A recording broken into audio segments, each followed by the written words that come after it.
Hey guys, Dan here, aka Wolf, and today we're going to be talking about the absolute assurance of why The Last of Us Part 3 is coming as a narrative certainty to conclude Ellie's story, and perhaps sooner rather than later.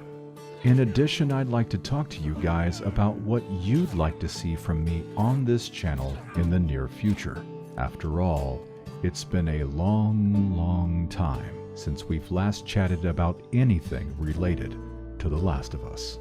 Now, over the years, we've explored countless essays and analyses on the narrative meanings of Ellie's arc, of Abby's. Together, we've analyzed just about every nook and cranny of the games, as the library on this channel clearly shows. And without new narrative game content, I'm not sure what more I can say about the layers and deeper meanings of these games until I just start repeating myself. With that said, in the comments below, I'd like to know what you do want to hear from me. What would you like to get my perspective on? Is it too late to talk about Season 1? Too late to talk about Season 2? If I do happen to repeat myself a little or reiterate things I've spoken about years ago, is that a pro or a con to you? Would you like to hear my perspective on Intergalactic, Naughty Dog's current project? Whenever there's a small bit of The Last of Us related news, would you like to hear my perspectives on that? As an aside, I can share with you that I am personally excited about Intergalactic, but I'm admittedly a bit gun-shy about producing anything on this channel that is not directly The Last of Us related, based on historic metrics that show low engagement for anything that strays from this topic. As for me, the future's uncertain. I work full-time, and I'm also creating deeply immersive content in a completely different space under my Daniel Nightcraft IP. That means that my time is limited, and I have to be very intentional about where I place my energy. But I want to bring meaningful content back to this channel, and I want this space to thrive again. If I see strong engagement, genuine interest, and steady momentum, then I'll know that this is a chapter of my life worth reopening. That's why I'm asking for your guidance, so I can align my limited creative time with what you actually want to see here. With that said, in the comments below, let me know what you want to see on this channel, and I will respond to every comment. Now, when it comes to The Last of Us Part 3, official comments have been a little cagey and sometimes confusing, despite the fact that Neil Druckmann stated in April of 2023 that he had finally arrived at an exciting concept for Part 3, and that a story outline has existed as early as April of 2021, less than a year after Part 2's release. His comments in May of 2025 confused all of us when Neil told Variety, "Don't bet on there being more of The Last of Us," and that Part 2 could be it. Of course, he went on to amend these comments a month later in his "The Stars Have to Align" remarks that were more about him wanting to focus on Intergalactic and him understandably feeling grateful every time he gets the privilege of helming one of these wonderful projects that clearly means so much to him. But none of that really matters, because I am going to tell you in the most simplest of terms as to why The Last of Us Part 2 cannot be the way that Ellie's story ends. And it boils down to one basic thing. One of The Last of Us's foundational themes since the very beginning has been, when you're lost in the darkness, look for the light. At the conclusion of Part 2, Ellie is broken. She is maimed and disfigured both emotionally and physically. Her ahabic quest for revenge has cost her the love of her life. Dina has moved on, which we can see by the house that is completely empty.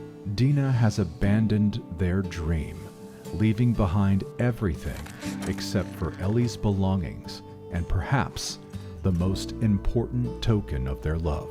This is Dina sending a clear message in the event that Ellie were to survive her quest and return to the farm. To punctuate this intention, the player must interact with the Crooked Still album that Dina has left behind in order to advance the narrative and experience the ending. there can be no mistaking that the album is a physical representation of their life together, of the dream they once had that Ellie herself discarded, as the album bears the music that not only filled the happy halls of their home, but it was also the music that played when they shared their first kiss. Ellie wears the bracelet Dina gave her, not as a sign that they are getting back together, but as a self-punishing reminder of what she lost, just as Joel wore his broken watch on the same wrist as a reminder of his own guilt and unresolved feelings about his daughter. In part 2, by playing Ellie and Abby's portions, we are playing two sides of the same cycle: Ellie's pursuit for revenge and Abby's quest for atonement and self-healing after doing the same. In Ellie's portions of the game, she is focused on one thing and one thing only: finding Abby no matter the cost. She bears the trauma of witnessing Joel's terrible fate, which is tragically understandable. But nowhere in Ellie's cycle do we see her struggling with what she's done. The wife and child she abandoned, nor the people she's killed along the way, are considered, including a pregnant mother who, at the time, served as a partial mirror of Dina. In fact, a nightmare sequence on the farm where Ellie revisits killing Mel only to turn her over and see that she has Dina's face would have gone a long way to show that somewhere in there, somewhere inside, Ellie is struggling with what she's done. But I believe Neil and Haley stayed away from this on purpose, because guilt and atonement will be what Ellie explores in part 3 as she looks for the light. In fact, a closer look at Abby's arc in part 2 might shed some light on this.